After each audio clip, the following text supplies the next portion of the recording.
माझ्या ट्विन्स मुलं आहेत इरा आणि रेवाची मम्मी मी. माझ्या मुली नर्सरीमध्ये आहे.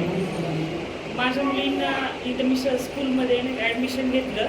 मला वाटत नव्हतं की माझ्या मुली एवढं शांत बसेल, अभ्यास करेल, परंतु या स्कूलमध्ये आल्यापासून माझ्या मुली इतक्या छान बसतात, व्यवस्थित जेवण वगैरे करण्यासाठी नाही का श्लोक वगैरे म्हणतात, वंदे मातरम, तर एरवीसुद्धा नॉर्मल अशा काहीच बोलत नाही. त्या नुसता स्कूलचंच आपली ॲक्टिव्हिटी वगैरे नाही का, वंदे मातरम, राष्ट्रगीत वगैरे सगळं. जेवायला बसताना श्लोक वगैरे म्हणतात, गॉड इज ग्रेट ते पण बोलतात. मला जरी नाही जमलं ना तरी पण त्या मला सांगतात की आम्हाला मम्मी असं शिकवलंय, असं आमच्या मम्मी आमच्या टीचर आम्हाला असं असं शिकवतात. म्हणजे त्या मला शिकवतात, घरी येऊन त्या मला शिकवतात, मी त्यांना शिकवायला पाहिजे. तर जरी मी त्यांना पेन पेन्सिल वगैरे घेतली की नाही का बाळा मी तुला हात धरून शिकवते, म्हणतात नाही नाही मला येतं मम्मी, हे सोपं आहे, आम्ही करू शकतो.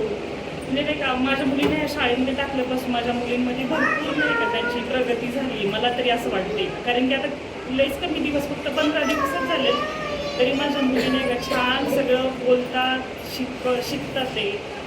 थँक्यू मॅडम तुम्हाला. आणि टीचर पण खूप छान आहे, टीचर पण छान आहे नाही का, आणि मावशीसुद्धा छान आहे. त्यांना मी मावशीची पण इतकी आवड निर्माण झाली की आमच्या टीचर पण लई छान आहेत आणि मावशी पण छान आहेत, असं माझ्या मुली घरी येऊन स्वतः मला सांगतात. आणि अभ्यासाचं जर म्हणसाल तर ते इतकं ना, घरी गेल्या फक्त बॅग ठेवायची की लगेच अभ्यास करण्यासाठी नाही का बसतात त्या.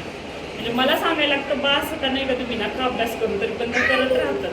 म्हणजे इतकं त्यांच्यामध्ये नाही का बदल झाला. नाही तर मी तुम्हाला ॲडमिशन घ्यायला आले, मी तेव्हा पण तुम्हाला सांगितलं की माझ्या मुली बसतील का नाही मला ह्याची गॅरंटी नाही. पण छान नाही का तुमच्या अंकुर नाही का इंटरनॅशनल स्कूलमुळे माझ्या मुली छान प्रगती झाली.